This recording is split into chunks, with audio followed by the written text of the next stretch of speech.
Hi, ఓం నమ శివాయ. ఇవాళ మనం ఎంతో పురాతనమైన అంటే వందలాది సంవత్సరాల క్రితమైన శివుని దర్శించుకోవడానికి వచ్చేసాం. మరి ఆ టెంపుల్ ఎక్కడుంది, పేరేంటి తెలుసుకుందామా? పేరు వచ్చేసి బాబా కోటేశ్వర్ మందిర్. ఈ టెంపుల్ వచ్చేసి సికింద్రాబాద్ దగ్గర హకీంపేట్ రోడ్లో ఉంది. మనం ఇందాక ధ్యానముద్రలో ఉన్న శివుణ్ణి దర్శించుకున్నాం కదా, ఆయన 21 feet ఉంటారు. ఆ శివుణ్ణి ఆర్మీ వాళ్ళు 2023లో స్వయంగా నిర్మించారు, భక్తులకి డెడికేట్ చేశారు. దేవతలు ఎవరెవరున్నారో చూసేద్దామా? ముందుగా శివయ్య, తర్వాత వినాయకుడు ఎంత బాగున్నారో కదా, తర్వాత సాయిబాబా.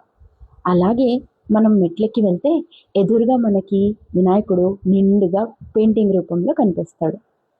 ఇప్పుడు ఇక్కడ మనమే స్వయంగా వెళ్ళి అక్కడ అంటే ఎన్ని శివలింగాలు ఉన్నాయో అక్కడ ప్రతి దగ్గర ఒక ఇత్తడి బకెట్లో రాగి చెంబు వేసి మనం అభిషేకం చేసుకోవడానికి వీలుగా నీళ్లు పెట్టారు.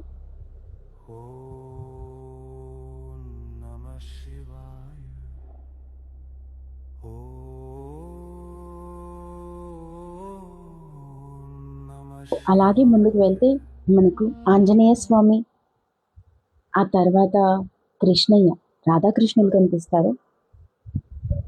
తర్వాత దుర్గమ్మ తర్వాత మళ్ళీ శివయ్య కనిపిస్తారు.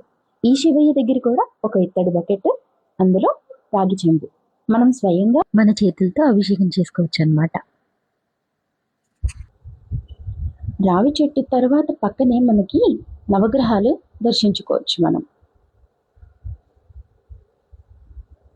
ఇప్పుడు చుట్టుపక్కన ఎలా ఉంది అనేది చూద్దాం. వావ్, చాలా పీస్ఫుల్గా, ప్లెజెంట్గా, అస్సలు గజిబిజి లేకుండా ప్రశాంతంగా ఉంటుంది. అసలు ఎంత బాగుంటుంది అని అంటే అది ఎక్స్పీరియన్స్ చేస్తే కానీ చెప్పలేము. యాక్చువల్గా ఇవాళ రాలేదు నేను ఈ టెంపుల్కి, ఒక 1 week అవుతుంది. మహాశివరాత్రి సందర్భంగా దర్శించుకుంటారని చెప్పేసి ఇవాళ పోస్ట్ చేస్తున్నాను. మరి అలాగే బయటకు వచ్చిన తర్వాత మహాశివరాత్రి సందర్భంగా కొత్తగా వచ్చిన అట్రాక్షన్ ఏంటో చూద్దామా? అన్ని గంటలతో శివలింగాన్ని అమర్చారు, ఎంత బాగుందో. అలాగే మెయిన్ శివయ్యని చూడటానికి వద్దాం. గుహలోంచి లోపలికి వచ్చిన తర్వాత ఈ శివుణ్ణి హిమశివలింగం అంటారు, చాలా పురాతనమైంది. మరి అలాగే కిందకు వచ్చిన తర్వాత కొండపైన ధ్యానముద్రలో శివయ్య కొలువై ఉన్నాడు.